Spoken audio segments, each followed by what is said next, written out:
Hello everyone, नमस्कार। हमारे YouTube channel में आपका हार्दिक स्वागत है। दोस्तों, आपने भगवान श्री कृष्ण जी की जन्माष्टमी तो मनाई होगी, जन्माष्टमी का व्रत रखा होगा, किंतु राधा अष्टमी मनाए बिना जन्माष्टमी का व्रत अधूरा माना जाता है, क्योंकि अमर प्रेम की कहानी ऐसे ही अधूरी नहीं छोड़ी जा सकती। राधा कृष्ण अलग नहीं हैं, एक ही शक्ति हैं और दोनों की आराधना करना, पूजा करना जरूरी है, तभी पूजा सफल मानी जाती है। तो दोस्तों, अगर आपने भगवान श्री कृष्ण की जन्माष्टमी का व्रत किया है तो राधा अष्टमी का व्रत भी जरूर रखें। कम से कम पूजा पाठ जरूर करें, एक समय भोजन ग्रहण करें। तो राधा अष्टमी का जो पर्व है अब की बार 26 अगस्त बुधवार को है। इस दिन आप व्रत के साथ साथ कुछ उपाय करेंगे तो राधे कृष्ण की जो कृपा है हम पर विशेष बनी रहती है। जीवन भर हमारे ऊपर राधे कृष्ण की कृपा बनी रहती है। और राधे अष्टमी के दिन अगर आप व्रत के साथ साथ कुछ उपाय कर लेते हैं तो जो भी मनोकामना हो, जैसी भी मनोकामना हो, चाहे संतान संबंधित मनोकामना हो या फिर आपके विवाह में बाधाएं आ रही हैं या विवाहिक जीवन सुख में नहीं है, तो राधे कृष्ण की पूजा से सभी मनोकामनाएं पूर्ण होती हैं और दाम्पत्य जीवन सुखी होता है, वैवाहिक जीवन सुखी होता है। और इन उपायों को करके हम अपने जीवन को भी सार्थक बना सकते हैं। तो वो उपाय कौन से हैं जानेंगे। उससे पहले दोस्तों, आपसे एक खास बात, अगर आप इस चैनल पर नए आए हैं और पहली बार आए हैं तो इस चैनल को सब्सक्राइब कर दीजिए और बेल आइकन बटन प्रेस कर दीजिए ताकि आने वाली वीडियो देख सकेंगे आप सबसे पहले। और जिन्होंने ये चैनल सब्सक्राइब कर दिया है उनका दिल से आभार, बहुत बहुत धन्यवाद दोस्तों। इसी तरह इस चैनल को अपना प्यार देते रहिएगा और वीडियो को अंत तक ज़रूर देखिएगा ताकि कोई भी जानकारी छूट न जाए, क्योंकि दोस्तों आधी अधूरी जानकारी से पूरा लाभ नहीं मिलता है, इसलिए हमारे साथ अंत तक बने रहिएगा। तो आइए शुरू करते हैं। दोस्तों, हर वर्ष भादो मास के शुक्ल पक्ष की अष्टमी को राधा अष्टमी मनाई जाती है। ऐसा माना जाता है कि इस दिन राधे जी का जन्म हुआ था। इस अवसर पर उत्तर प्रदेश के बरसाना में तो हजारों श्रद्धालु इकट्ठे होकर राधा का जन्मदिन मनाते हैं। राधा अष्टमी पूजन करने वाले भक्त इस दिन उपवास रखते हैं, व्रत रखते हैं और ऐसा माना जाता है कि जो लोग राधा अष्टमी का उपवास रखते हैं तो राधा जी उन्हें दर्शन अवश्य देती हैं। राधा कृष्ण भक्त तो राधा अष्टमी को विशेष पर्व के रूप में मनाते हैं। वैसे तो पूरे भारतवर्ष में बल्कि विदेशों में भी जन्माष्टमी और राधा अष्टमी मनाई जाती है। विशेषकर मथुरा, वृंदावन और बरसाना में बड़ी धूमधाम और श्रद्धा भाव से इसे मनाया जाता है। आइए अब जानते हैं राधा अष्टमी का विशेष मुहूर्त। दोस्तों, इस बार राधा अष्टमी का शुभ मुहूर्त का आरंभ होगा 26 अगस्त 12:21 को शुरू हो जाएगा और 26 अगस्त को दिन में 2:09 तक शुभ मुहूर्त का समापन होगा। दोस्तों, राधा जी के जाप से ही मोक्ष की प्राप्ति होती है। जी हाँ, राधा कृष्ण का प्रेम किसी से छुपा नहीं है। इसी प्रेम और दोनों के एक साथ को हमारे वेद पुराणों में अजर अमर बताया गया है। कृष्ण राधा के बिना और राधा कृष्ण के बिना अधूरी है, इसलिए इनका नाम भी एक साथ लिया जाता है। दोनों के दर्शन और उपासना से मोक्ष की प्राप्ति होती है। राधा अष्टमी को लेकर ऐसा भी माना जाता है कि राधा का नाम जपते हुए इस व्रत को करने से मोक्ष की प्राप्ति होती है। इस व्रत पूजा में राधा की जो प्रतिमा है वो धातु से बनी हुई होनी चाहिए, और यानी कि धातु से बनी हुई प्रतिमा की पूजा की जाती है आज के दिन। उसके बाद इस प्रतिमा को किसी ब्राह्मण को दान में दे दिया जाता है। अब जानते हैं राधा जी की उपासना और पूजा करने की विधि। दोस्तों, दैनिक नित्य क्रिया करने के बाद कलश स्थापना करें और कलश पर तांबे का बर्तन भी रखें। इसके बाद राधा की प्रतिमा को पंचामृत से स्नान करें। फिर वस्त्र और आभूषण की मदद से राधा जी का श्रृंगार करें। इसके बाद राधा की प्रतिमा को कलश पर रखें। कलश पर रखे हुए जो बर्तन है उस पर रख दीजिए। बाद में कपूर और धूप बत्ती से आरती करें, कथा सुनें। इसके उपरांत भोग लगाएं और फिर पूजा के बाद व्रत से संकल्प करें। अगले ही दिन, व्रत के अगले दिन दक्षिणा और भोजन सुहागिन महिलाओं और ब्राह्मण को दे दें। अब जानते हैं राधा अष्टमी को सुख समृद्धि प्राप्त करने के लिए कुछ खास उपाय। अगर हम राधा अष्टमी के दिन भक्ति भाव से राधा जी की भक्ति करते हैं तो भगवान श्री कृष्ण प्रसन्न होकर मनवांछित फल का वरदान देते हैं। इसके साथ ही कुछ उपाय भी हैं जिन्हें आजमाने से जीवन बदल सकता है। श्री कृष्ण की भक्ति प्राप्त करने के लिए राधा जी की कृपा अत्यंत आवश्यक है। बिना राधा की भक्ति के श्री कृष्ण भक्ति प्राप्त नहीं की जा सकती। राधा का नाम कृष्ण से पहले आता है, सब जानते हैं। राधे कृष्ण कहा जाता है ना, तो राधे का नाम कृष्ण से पहले आता है। राधा भक्ति है, राधा माता है।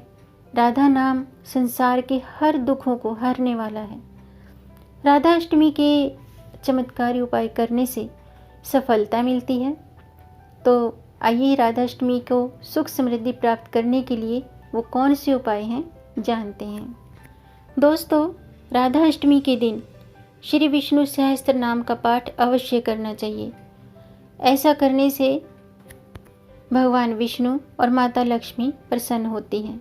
जी हाँ, आज के दिन पुस्तक को मतलब राधा अष्टमी की जो कथा है उसको अकेले में पाठ करें या फिर विष्णु सहस्त्र नाम का पाठ करें।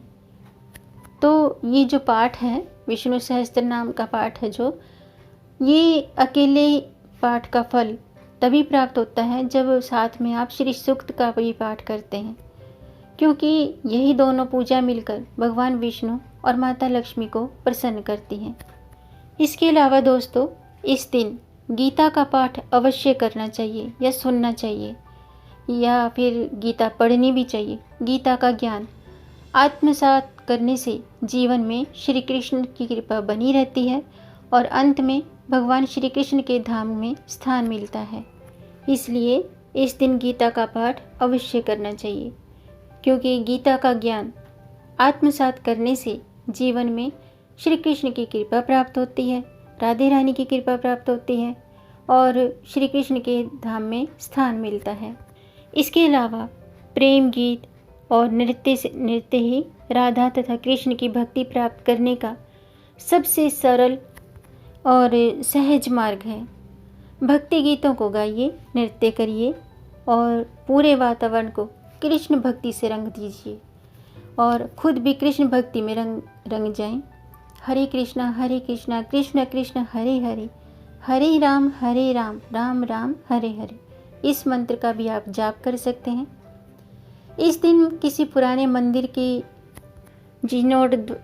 जीर्णोद्धार का कार्य जो है आप अपनी शक्ति के अनुसार शुरू कर सकते हैं। अगर आप मतलब मंदिर के जो दरवाजे होते हैं उनका कार्य यथाशक्ति अपनी जो भी आपकी शक्ति है, जो भी आपकी श्रद्धा है उसके अनुसार उसको शुरू करके पूर्ण करने का संकल्प लें। इससे जीवन में कभी भी किसी भी चीज़ की कमी नहीं रहती है और घर में खूब संपन्नता आती है। आज के दिन दान का भी बहुत महत्व है। अगर आप भंडारा करा सकते हैं तो भंडारा कराइए और सब लोग मिलकर प्रसाद पाएं। ऐसा करने से आपको कई जन्मों के पापों का नाश होता है और पुण्य की प्राप्ति होती है। इसलिए आज के दिन दान पुण्य भी करना चाहिए और ज़रूरतमंद लोगों की मदद करनी चाहिए और तुलसी की सेवा करनी चाहिए, तुलसी के पास दीपक जलाना चाहिए और गौ माता को हरा चारा खिलाना चाहिए। इसके अलावा दोस्तों, अगर आपकी कोई खास इच्छा है, कोई खास मनोकामना है जो पूरी नहीं हो रही है, तो राधा कृष्ण के मंदिर जाकर वहाँ कहीं भी लाल धागा बांध कर आएँ और अपनी मनोकामना भी कहें। घर आकर घर आ जाएं लाल धागा बांधकर, पीछे मुड़कर नहीं देखना है। ऐसा करने से शीघ्र ही मनोकामना पूर्ण होती है। दूसरा उपाय आप ये भी कर सकते हैं कि आप लाल धागा लें और माँ लक्ष्मी या राधे कृष्ण की प्रतिमा के सामने उनके चरणों में समर्पित करें और 5 कौड़ियाँ पीले कपड़े पर रखकर अर्पित करें। कुछ सिक्के भी वहाँ पर पूजा में ज़रूर रखिएगा, क्योंकि ये सिक्के रखे बिना पूजा का फल नहीं मिलता है। इसलिए पूजा में कुछ सिक्के भी ज़रूर रखें। पूजा के बाद वह सिक्के अपने पास यानी कि अपनी तिजोरी में रख लें और जो आपने कौड़ियाँ रखी हैं इसे पीले धागे में बांधकर तिजोरी में सुरक्षित रखें। भगवान श्री कृष्ण और राधा जी की इस दिन खास तौर से पूजा करनी चाहिए और गीता पाठ करना चाहिए, ताकि इनका प्रेम हम सब के जीवन में बरसता रहे। इसके अलावा सुबह स्नान के बाद माता लक्ष्मी की पूजा करनी है, क्योंकि अब की बार जो राधा अष्टमी का पर्व है वो बहुत ही शुभ संयोग में आ रहा है। इसलिए राधे कृष्ण की पूजा विधि पूर्वक करनी चाहिए, क्योंकि राधे रानी साक्षात लक्ष्मी का स्वरूप है। इसलिए आपने क्या करना है कि सुबह नित्य कार्यों से निवृत्त होके राधा रानी के सामने शुद्ध घी का दीपक जलाना है और दीपक जलाने के बाद एक काम और करना है आपको।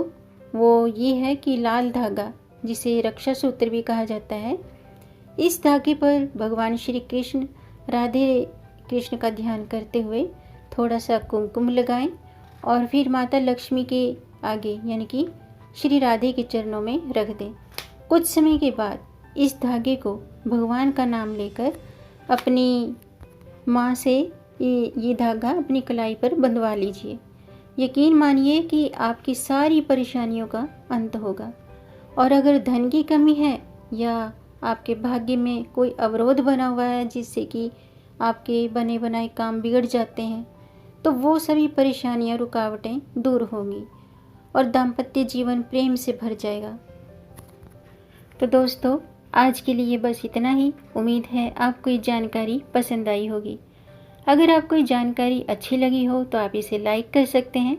लाइक के बटन को दबाएंगे तो वो नीला हो जाएगा और वीडियो को आगे बढ़ाकर ज़्यादा से ज़्यादा शेयर कर दीजिए, ताकि इससे औरों को भी लाभ प्राप्त हो। और अगर आपका कोई प्रश्न है या कोई सुझाव है तो कमेंट बॉक्स में ज़रूर लिखिएगा। मेरे चैनल को सब्सक्राइब ज़रूर कीजिएगा, ताकि आने वाली वीडियो देख सकेंगे आप सबसे पहले। और वीडियो को अंत तक देखने के लिए आपका बहुत बहुत धन्यवाद। मिलेंगे नई जानकारी के साथ, तब तक आप खुश रहें, स्वस्थ रहें, अपना ख्याल रखें और अपनों का भी ख्याल रखें और प्रेम से बोलें राधे राधे। जय श्री कृष्ण, जय श्री राधे। हर हर महादेव।